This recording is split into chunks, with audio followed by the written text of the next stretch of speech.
আসসালামু আলাইকুম motion fishery ক্রেতাগণ, আমরা আপনাদের জন্য নিয়ে আসলাম অনেকগুলো লাল কোরাল বড় বড় সাইজের। তো আমি দুইটা লাল কোরাল ডিসপ্লে করতেছি আপনাদেরকে দেখানোর জন্য। আর একদমই টাটকা তাজা লাল কোরাল, 100% ফিশিংয়ের লাল কোরাল।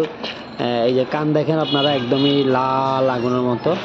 আর ফ্রেশ মাছ সবসময় আমরা লাইভ করে দেখাই, ভিডিও করে দেখাই, যাতে আপনারা বুঝতে পারেন আমরা তাজা মাছগুলোই নিয়ে আসি, একদম কাঁচা কাঁচা, একদম টাটকা আর কি। এই টাটকা কোরালগুলো নিয়ে আসছি, সামনে রমজান আসছে, যদি কারো লাগে অবশ্যই দ্রুত যোগাযোগ করবেন, যাতে আমরা আপনাদেরকে এই ফ্রেশ তাজা কোরালগুলো দিতে পারি। এই কোরালগুলোর ওজন এক একটা ওজন 2 কেজি, 2.5 কেজি, 3 কেজি, 1.5 কেজি সাইজও আছে আমাদের কাছে। সব সাইজ আমাদের কাছে অ্যাভেলেবল আছে, আপনারা চাইলেই নিতে পারবেন। এগুলো সেম সাইজের কোরাল, এই আপনার একটা 2 কেজি, 2.5 কেজি, 1.5 কেজি, 1 কেজি 300-400 গ্রাম, সব সাইজের লাল কোরাল আছে, টাটকা এবং তাজা লাল কোরাল। যাদের যেই সাইজ প্রয়োজন হবে সে ওই সাইজেই কোরাল নিতে পারবেন আপনারা আমাদের কাছ থেকে। একদমই তাজা কোরাল আছে, চাইলে ভিডিও কলেও দেখে নিতে পারবেন। আমরা জাস্ট আপনাদেরকে দেখাচ্ছি যে আমরা তাজা মাছগুলো আনি, আমাদের মাছগুলো সরাসরি ফিশিং জাহাজ থেকে আনি, এই বিষয়টা। ধন্যবাদ সবাইকে, সবাই ভালো থাকবেন।